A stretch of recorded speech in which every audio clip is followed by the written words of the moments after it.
বাংলাদেশ সেনাবাহিনীর এক সেনা তার স্ত্রীকে জাহাজে উঠিয়ে দিতে এসেছে। সেনা জাহাজের কাছে দাঁড়িয়ে তার স্ত্রীর সঙ্গে কথা বলছিল। বাকিরা সবাই জাহাজে উঠতে লাগল।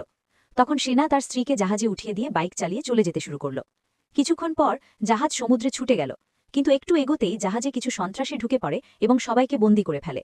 সন্ত্রাসীদের দেখে সব যাত্রীরা চিৎকার করতে লাগল। হঠাৎ সেনা বুঝতে পারল জাহাজে কোনো একটা গণ্ডগোল আছে।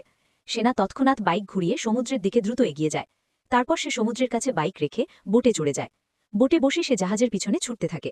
ওদিকে জাহাজের সব জঙ্গিরা ফৌজির স্ত্রী এবং সব যাত্রীদের রশি দিয়ে বেঁধে একসাথে মাটিতে বসিয়ে দেয়। তারপর সব জঙ্গিরা জাহাজের ভিতরেই উৎসব শুরু করে, কিন্তু তারা জানত না তাদের সাথে এখন কি ঘটতে চলেছে। তারপর সেনা জাহাজের কাছে পৌঁছে জাহাজের উপরে উঠে যায়। পরিস্থিতি বুঝে সেনা আড়াল থেকে সন্ত্রাসীদের উপর গুলি চালিয়ে সব সন্ত্রাসীকে শেষ করে এবং সকল বন্দীদের মুক্ত করে। গল্পটি ভালো লাগলে অবশ্যই লাইক কমেন্ট করে চ্যানেলটি সাবস্ক্রাইব করবেন। Like, comment and subscribe, please.